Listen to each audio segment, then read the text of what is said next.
Who thinks like that in our sector these days, right? We're all busy trying to sort of raise funds to get that thing done or compete with each other, not collaborate. Very rarely do we think about the long term, and almost never do we think about the sort of ecosystem that's going to drive social transformation in the places we care about. I'm Raj Kumar, and you're in the Devex Book Club. If you've spent much time in the global development space, you know that there's a lot of talk about shifting power to people so that we can build a society that works for everyone. In his book, Power to the People, Danny Sriskandarajah explores the vital role that civic engagement plays in addressing many of today's most pressing challenges. Danny is no stranger to this work, having led Oxfam GB, Civicus, and other social sector organizations, and he's been at the heart of driving collective action at scale. Danny, it's great to have you here. Your book is really an optimistic book in many ways. You know, it's giving you an idea of what you can do to change the world. And frankly, even Danny, your career is cause for optimism. You know, you begin the book with the story of what it was like being really a refugee from Sri Lanka, kind of the strange circumstances of your upbringing. I mean, so many other people have been in this situation, but you were forced to live without your parents for several years as a kid, and you ended up switching, moving to Australia, becoming an Australian citizen because of the situation in your country of birth, Sri Lanka. So just hearing your own story and how you've gone through all of the steps you've gone through until the point you're at now, where you're so well known in the space for leading organizations that are so people-centered, I think that's a cause for optimism in and of itself. Yeah, it took me right back to my own life story in some ways, because I feel incredibly lucky. I was born at a time in Sri Lanka where people, boys of my age, if they'd stayed in Sri Lanka, will almost certainly have joined the conflict in some way or got caught up in it and been displaced or killed or, and I was incredibly lucky because my parents had the good fortune of being having the chance to go out of Sri Lanka to pursue their graduate studies that then took us, as you say, to Papua New Guinea, to Australia, then, brought me to the UK on a Rhodes Scholarship and has allowed me, given me untold opportunities, right? And so I feel grateful. I feel lucky. I found myself working at Oxfam, one of the biggest international development organizations. And sometimes I'd have to sort of remind myself that if it hadn't been for that luck, I could have been a recipient of Oxfam's aid, right? I could have been desperate for humanitarian assistance during the war in Sri Lanka if it hadn't been for a few fluky things that happened that shaped my life. And that's unjust, because why are we still living in a world where that sort of global postcode lottery determines your life chances? And B, I found myself asking, well, how do I give back and make sure that I can play my sort of role in delivering a more equal and just world? You, from the time you were a very small kid, you were from a Tamil family, and you were living on a small island off of the main island of Sri Lanka. And I guess you hadn't seen your parents much at all for several years as a kid. And then eventually, when they finished their graduate studies and they collected you and you were able to, they were told, this is not a place to be right now as a Tamil family. It's a dangerous situation. And you ended up moving, as you say, to Papua New Guinea, then to Australia. And then you tell the story of how, even as a little kid, I guess in large part because of the war happening back in Sri Lanka, you got attuned to the idea of social justice and of movements. And you were out there, I'm just picturing a young Danny as a 10-year-old and a 15-year-old just campaigning already at that age. Talk to us a little bit about that experience and kind of how you got in at the very young age into this sort of work. Yeah. No, I think it must be common to many diaspora communities, particularly those who are displaced from conflict or injustice, or who are fighting for democracy or human rights, where, you're in the diaspora, you're fortunate enough to have, been in, living in a stable democracy, enjoying a good quality of life. But then particularly those first migrants, in this case, my parents, in some ways, feel obliged to do something about the injustice that is in their former home. And so, yeah, as a kid, and particularly because I'm an only child, right? So I didn't have siblings to go and muck about with. I had to sort of follow my parents around. So weekends were always about some form of activism. It was, or community activity. It's either sort of dance schools or cultural activities, or writing letters to Australian parliamentarians to get them to do more about what was then a forgotten war in Sri Lanka, or campaigning for international human rights bodies to do more about what was going on in Sri Lanka and so on. So yeah, very much sort of spare time was about activism. I didn't think of it that way at the time. I just thought it was the right thing to do, and then that shaped what I've become very profoundly, it seems.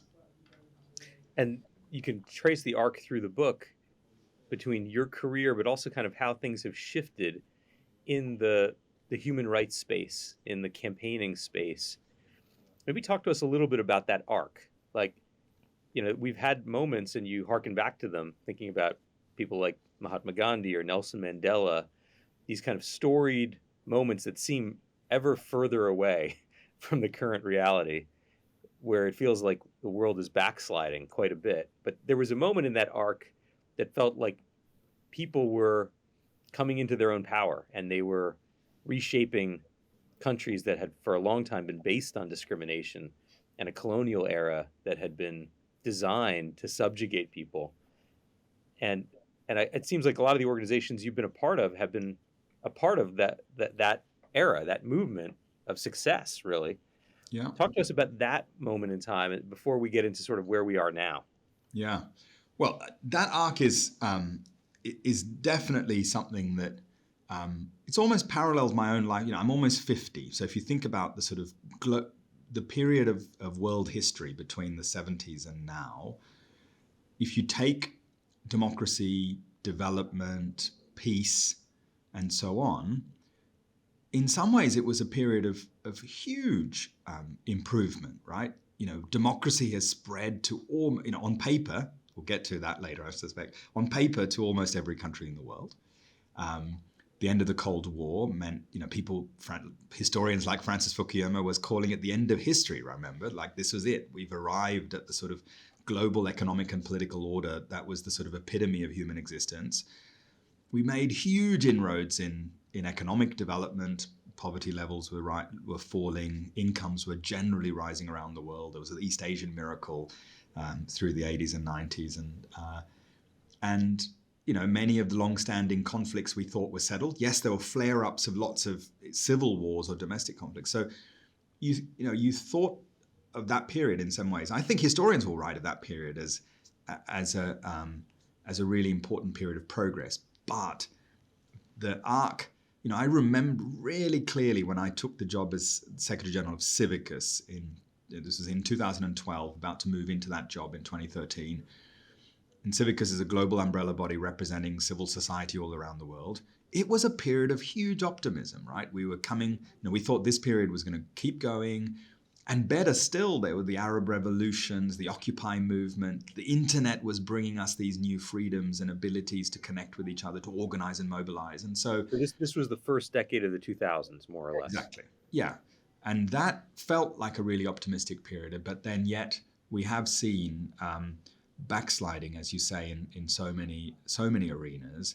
And coming back to my own personal story, there's a sort of parallel arc to that, which is so throughout my life, maybe because I've had these opportunities and I've witnessed some of those sort of changes around me in the world order, I've felt hopeful. But I think there's a generation of people out there today, particularly young people, who don't share that hope, right? Who are angry about a deeply unequal, unfair world, who are really worried about climate breakdown. And so we've got to deal with both what's happening in the real world out there and how do we sort of resist the breakdown, the democratic decline, the reversal of trends around development and peace. But we also have to, I think, re-inspire people that, humans have got ourselves into this mess. So therefore, we can also get ourselves out of this mess, but we need to find new ways and we need to sort of double down on that sense of activism or citizenship.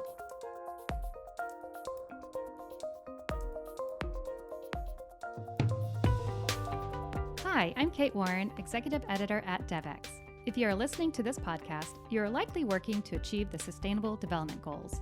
But are you subscribed to Devex Newswire? Global development can be a fast-moving, complex sector. Our team of global reporters work every day to bring you the news you need to make sense of it all. In Devex Newswire, we keep you up to date on issues ranging from climate change financing to gender equality and global health to transforming the food system, all in a fun-to-read, free newsletter delivered directly to you 5 days a week. Join the hundreds of thousands of global development professionals who receive Devex Newswire and visit devex.com/newsletters to sign up to this free newsletter today. What is your theory as to why we have seen such a backsliding after such a period of promise? Whether it was countries that were former colonies becoming independent, and then movements around that. I'm thinking about so many countries in Africa that had revolutionary leaders, where there was a moment of promise, and then there's a backsliding into authoritarianism. And then in the area you're talking about in the early 2010s, the fall of the Soviet Union, the opening up of Eastern Europe, a sense of real possibility, and you say like the end of history.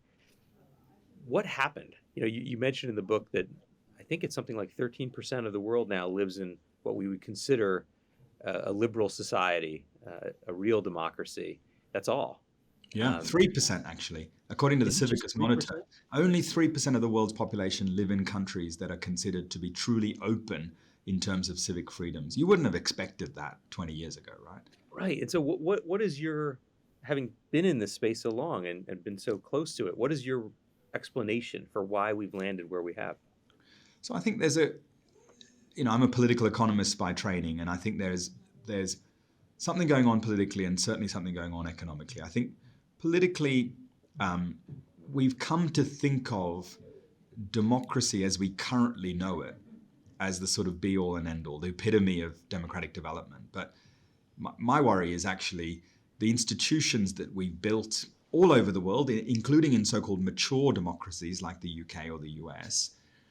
These institutions aren't actually delivering meaningful power to the people, right? They've become captured by political vested interests.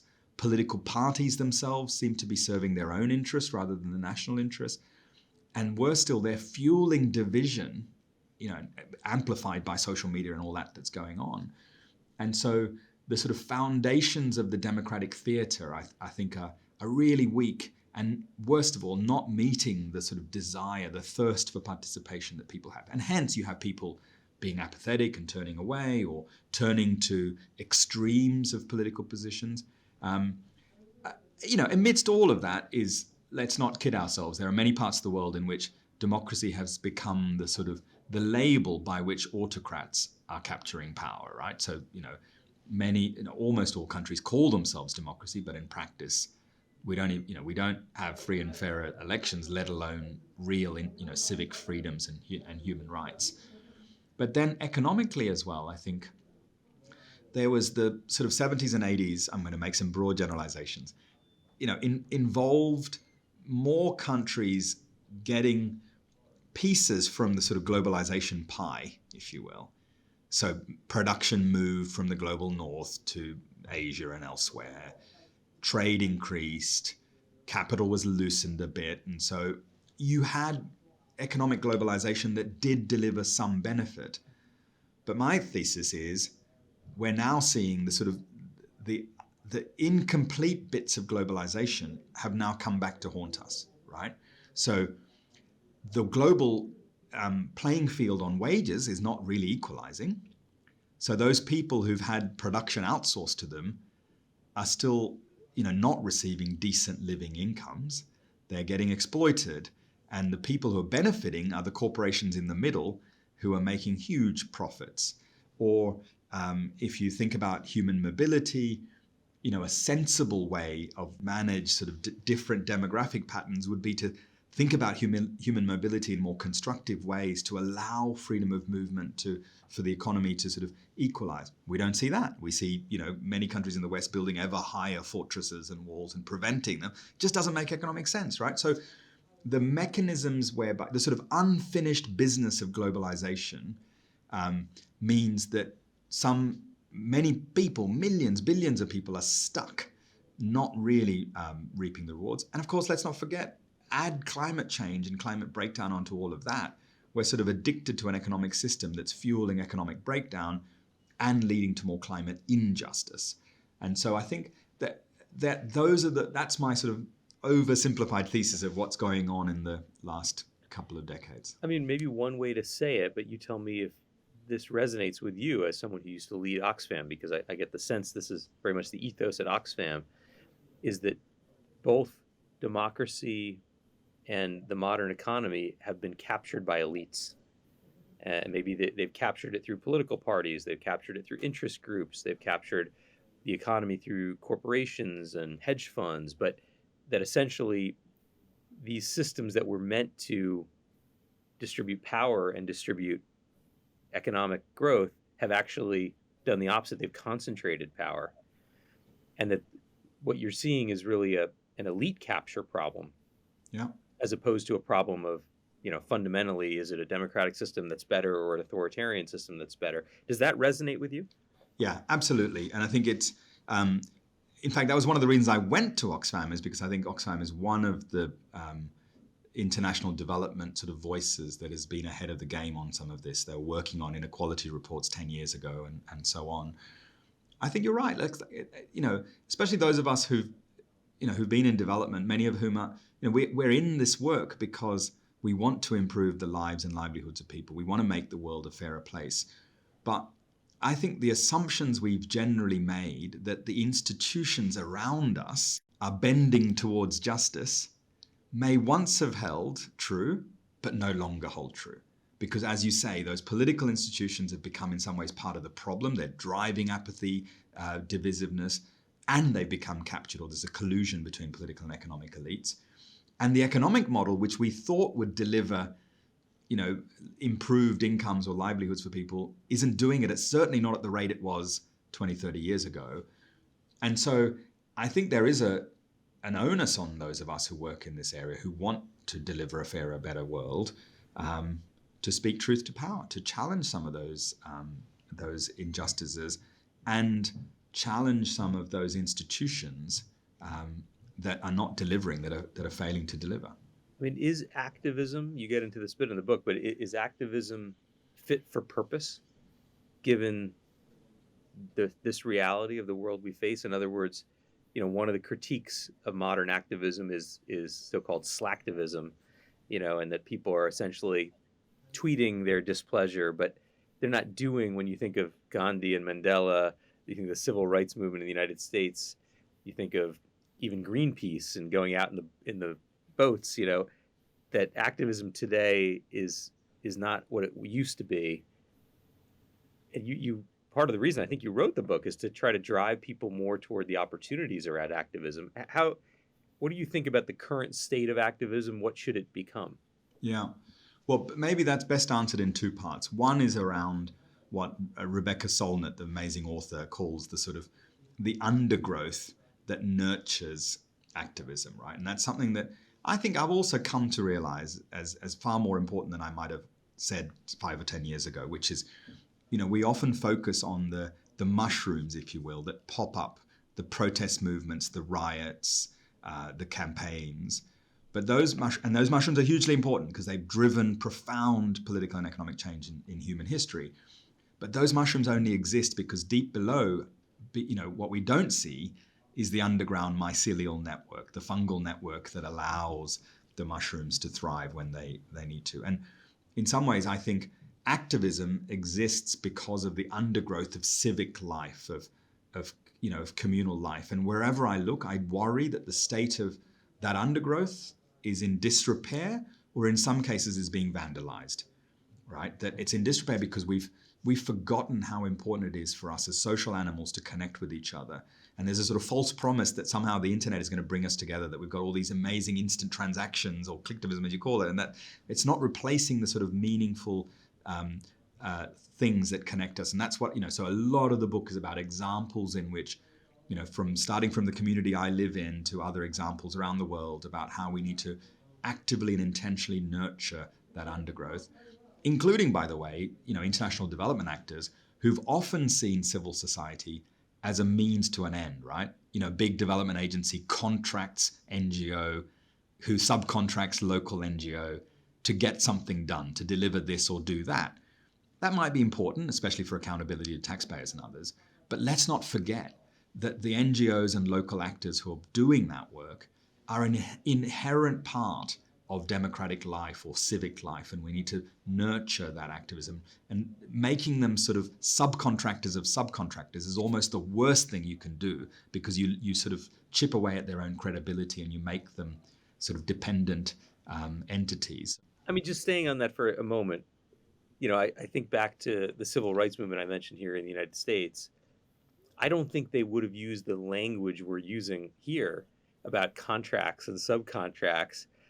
It's almost as though, that elite capture I mentioned for democracy and economy, that has almost happened to the development community, where we're thinking in these market terms, in these industry terms, for very good reason, especially around a lot of the core service delivery that the development sector provides. But maybe activism in a way gets watered down in that environment where you're thinking about it as a market or an industry. I don't know. I was just reacting to the way you isn't put it that. worse than that? Because it's not even just thinking about it in a market industry. It's a sort of what I used to call log frame-itis, that we're trying to, the revolution will not be put into a log frame, right? And that, there's a place for log frames, but if we genuinely believe that the development project is about nurturing a vibrant and independent and vocal democracy and therefore sort of civil society, then we need a more diverse set of tools than what we seem to be left with today in the sort of development project. And so I definitely think we need to sort of focus on that.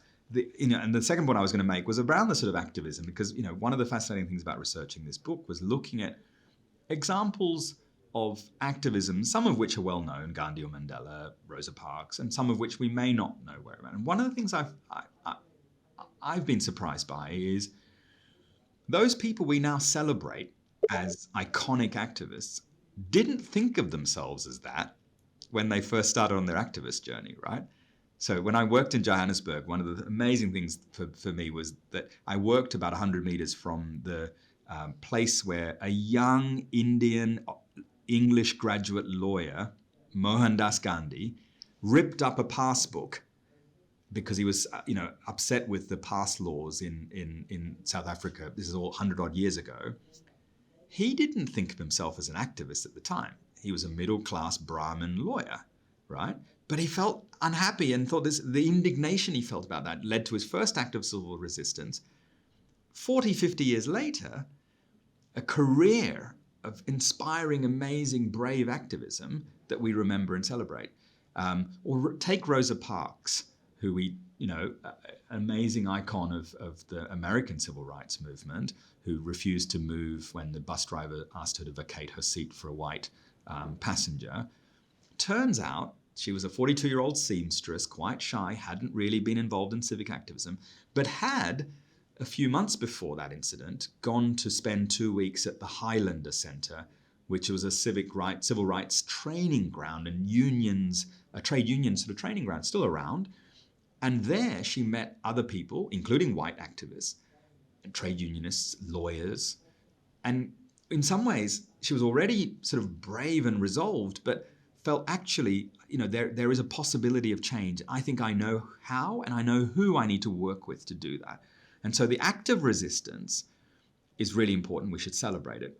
But it's not successful unless it's nurtured by the undergrowth, the people who are equipping and empowering the Rosa Parks of today, and it's not accompanied by other strategies, right? That boycott, the resistance of Rosa Parks was complemented by an economic strategy, a boycott of the bus companies by black people in Montgomery, Alabama, and a legal strategy to challenge the rules in the Supreme Court, and a moral strategy to make this not just about buses in one bit of America, but a question about what it means to be American, led by, again, a young pastor fresh in his first job, who we celebrate today, a young Martin Luther King, who says, okay, this is an important opportunity to remind Americans what we are about as a nation. And so, like, that's a whole ecosystem of change. And I've been knocking about in the development sector as, maybe as long as you have, right? Like, who thinks like that in our sector these days, right? We're all busy trying to sort of raise funds to get that thing done or compete with each other, not collaborate. Very rarely do we think about the long term, and almost never do we think about the sort of ecosystem that's going to drive social transformation in the places we care about.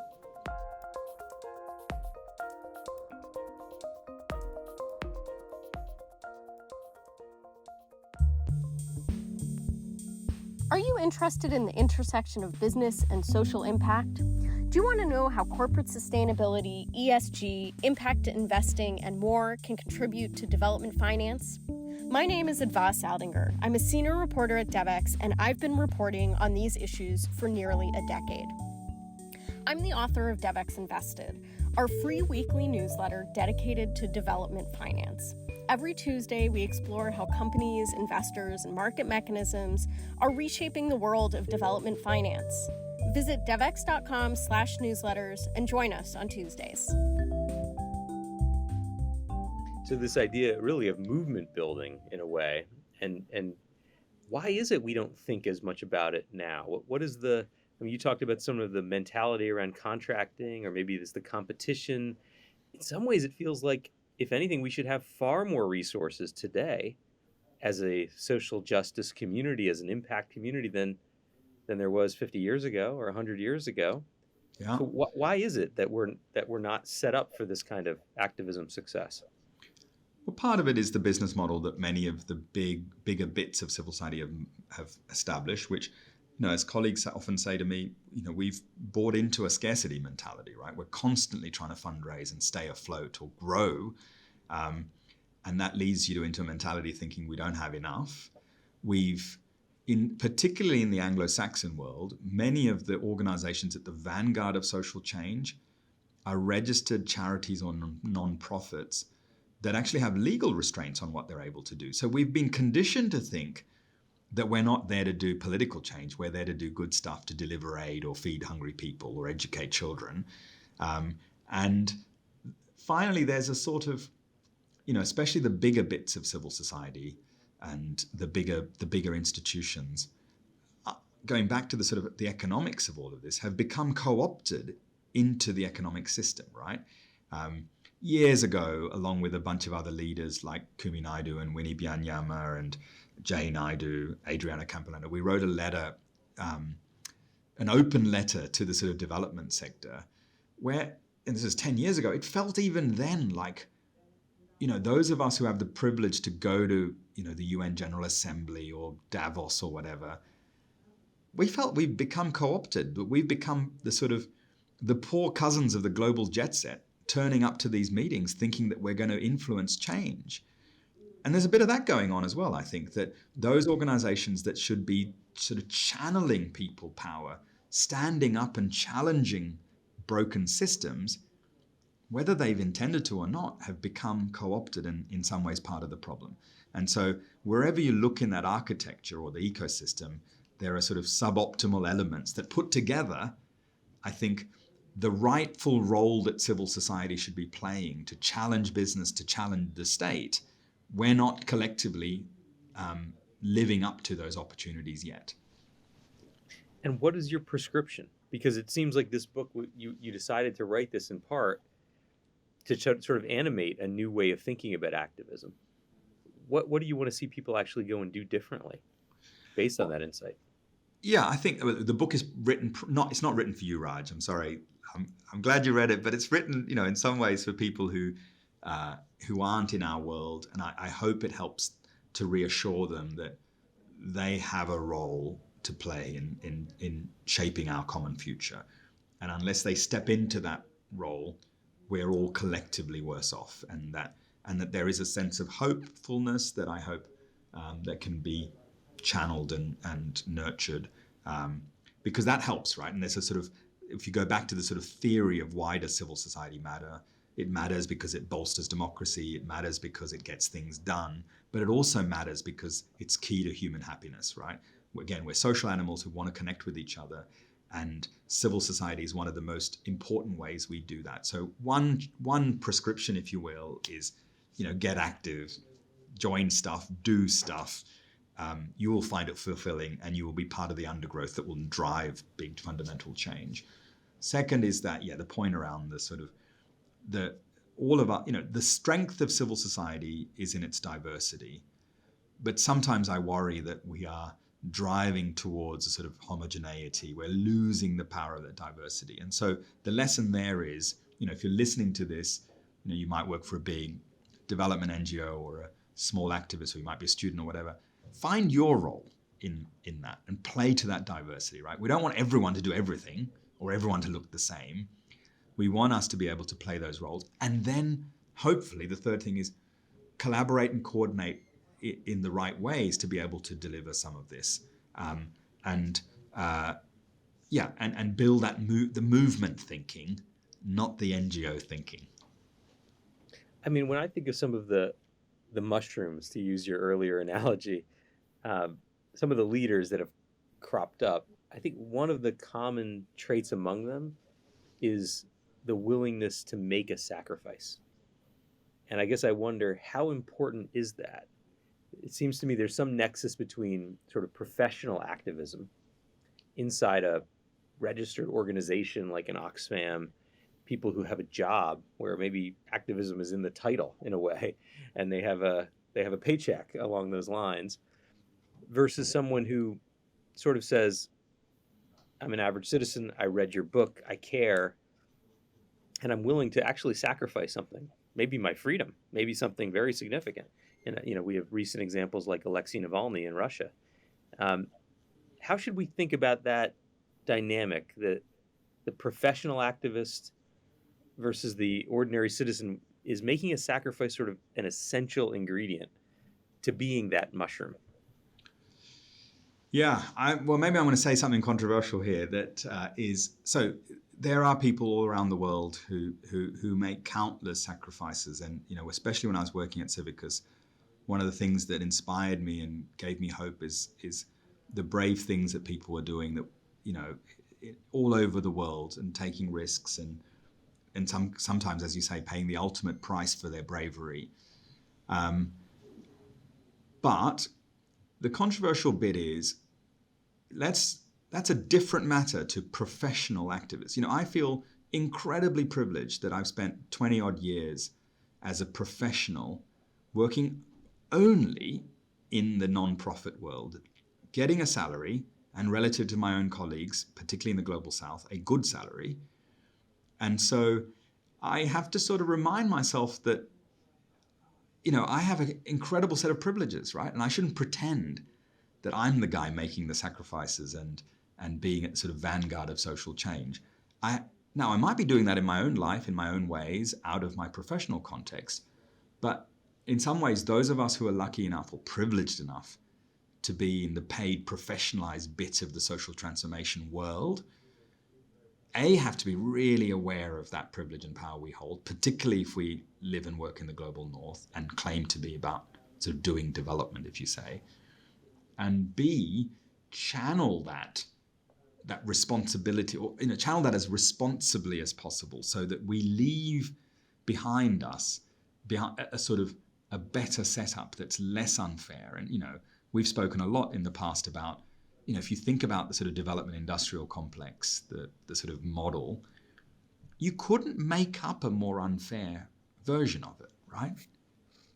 Taxpayer money from the global north that's supposed to be to eradicate poverty or whatever it is, ends up being locked up in national capitals or in the headquarters of INGOs sitting almost, around the corner from the development agencies, who then go to national offices of the same NGO, and then you go to sub-offices and local delivery partners and whatever else it is. Money hardly trickles down. Power almost never trickles down. right? And so here's a system, I'm talking about power to the people, that the 21st century has to be the century of the citizen, which means we have to interrogate what we mean by power to the people. I think those of us in the development sector have to ask ourselves some really profound questions about how empowering is the system we've built around or we've become complicit in. Again, I'm hopeful. I think, there are ways to do this that are in much, whether it's participatory grant making or whether it's, NGOs turning into global social justice networks, whether it's, using digital mechanisms to connect people in more meaningful ways. There's ways out of the mess we've created, even within our little world of the development sector. But I hope, more and more people challenge themselves and the institutions we work within to play the sort of best possible role we can. It's almost as though we need more activism within global development to push our own institutions, which were set up to do good things, but to push them to do things in a different way, to operate in a different way. Localization is an obvious area where there's a lot of attention and focus, but there's probably a lot more rhetoric than actual progress.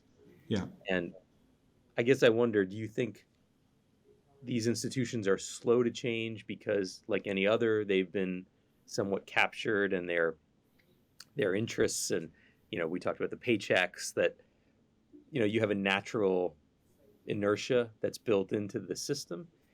And if that's the case, is it just about young people in these institutions in places like Oxfam and elsewhere kind of pushing the older generation, the leaders, people in our jobs, to say, hey, you need to do things differently? Like, what's it actually mean to try to reimagine the development sector from an activist lens? Yeah, funnily enough, a colleague of mine says we need to be sort of promoting impatient insiders. Across all of these institutions, we need to nurture impatience, even within the institution. Because your inertia analogy or point is a good one. I think there is, my guess is there's probably particularly high levels of resistance to change in our sector because we don't have the discipline of, say, the market forces or shareholders breathing down our back, or even the electorate telling us we could be out of office next time there's an election. And so we do have accountability, but it's not quite as visceral or as quick. And so there's a sort of complacency that builds into the system, coupled with the fact that the world is changing around us, so fast, but we're stuck with rules and norms that were often agreed in the, middle of the 20th century. Like, take aid. Aid is a good thing. The world is a better place because we have ODA. But why do we still pretend that the rules concocted in the 1960s and the sort of club that's supposed to administer these rules in a very diverse set of international capital flows, why do we think that's the be-all and end-all of the sort of system, right? And so there is we do need to have a sort of architectural overhaul as well, which is not just about civil society. I think it's sort of creating the new systems and the new rules. And then the very last thing I should say, when I was at Oxfam, Oxfam GB, one of the reasons Oxfam had to confront its failures around safeguarding. And one of the lessons we learned was that we need to improve our systems on safeguarding, but we also need to build the next generation INGO structure that is better at distributing power. And one of my colleagues said during the one of the change process, oh, hey, what you're doing is sort of transforming a British INGO that did things over there to be a node in a global network for social justice. And I thought that was really well put, that we're not like people sitting in the rich global north helping people over in the global south that need. We're part of a network, and it's got to be built on mutuality, mutual accountability, and I think there's a lesson in there about how can we reshape some of our own institutions to be better fit for 21st century purpose.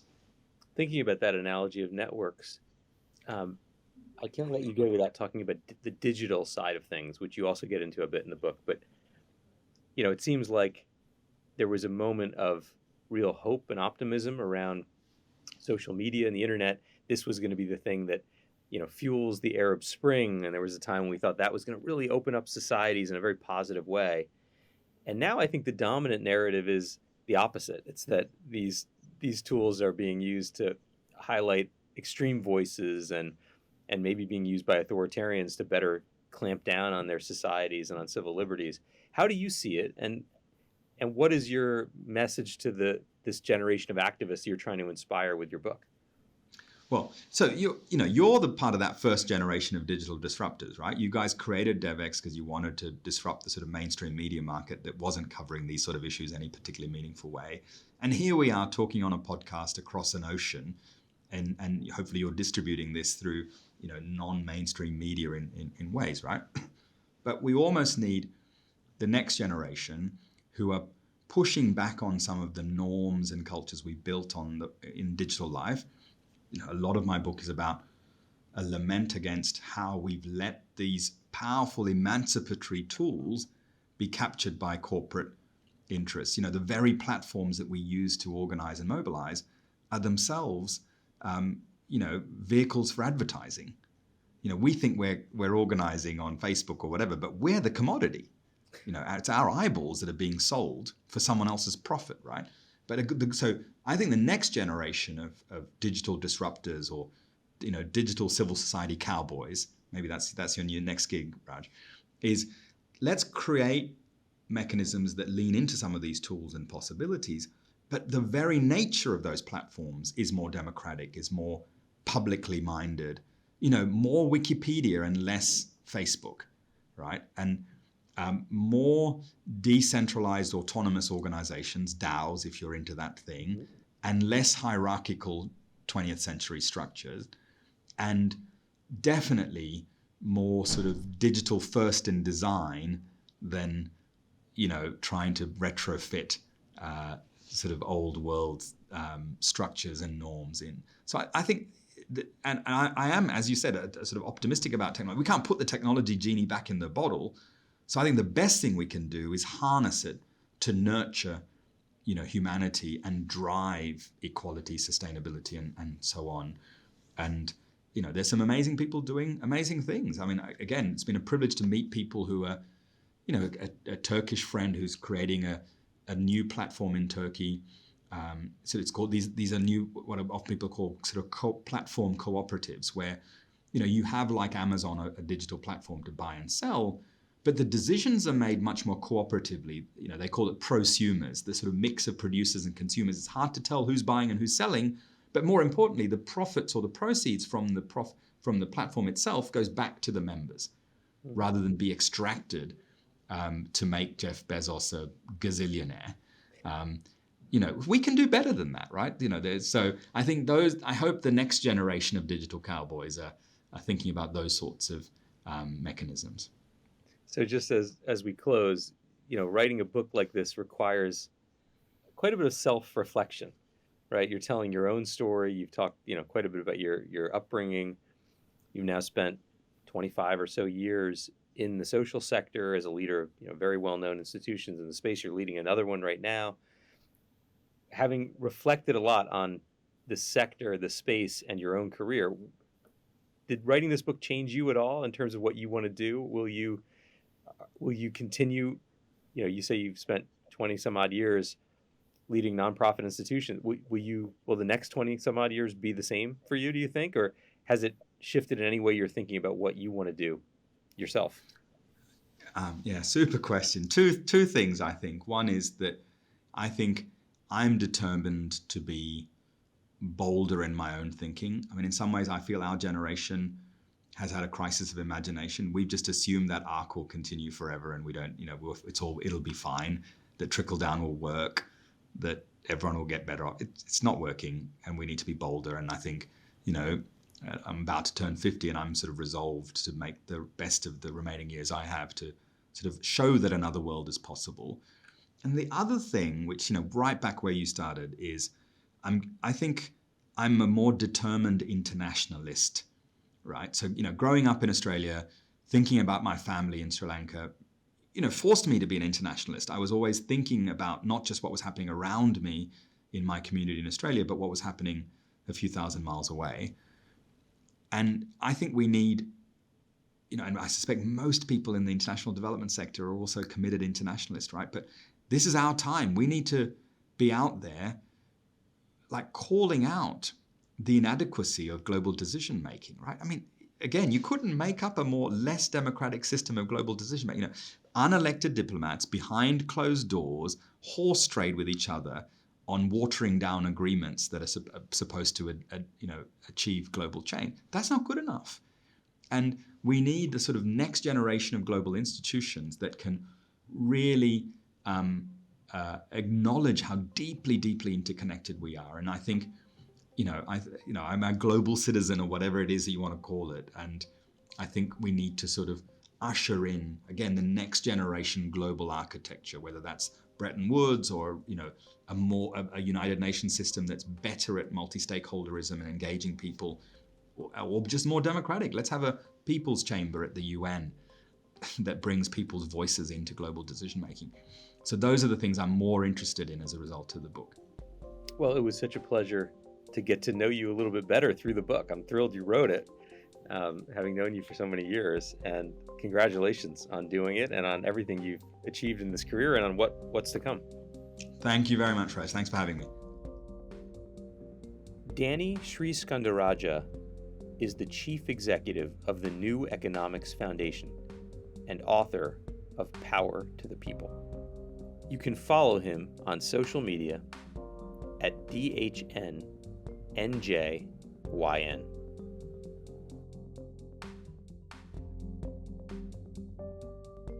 Thank you all for joining. If you like the podcast, please share with your friends and give us 5 stars. And we really do want to hear from you. Please leave your thoughts in the comments or send me a message on Twitter at Raj_Devex.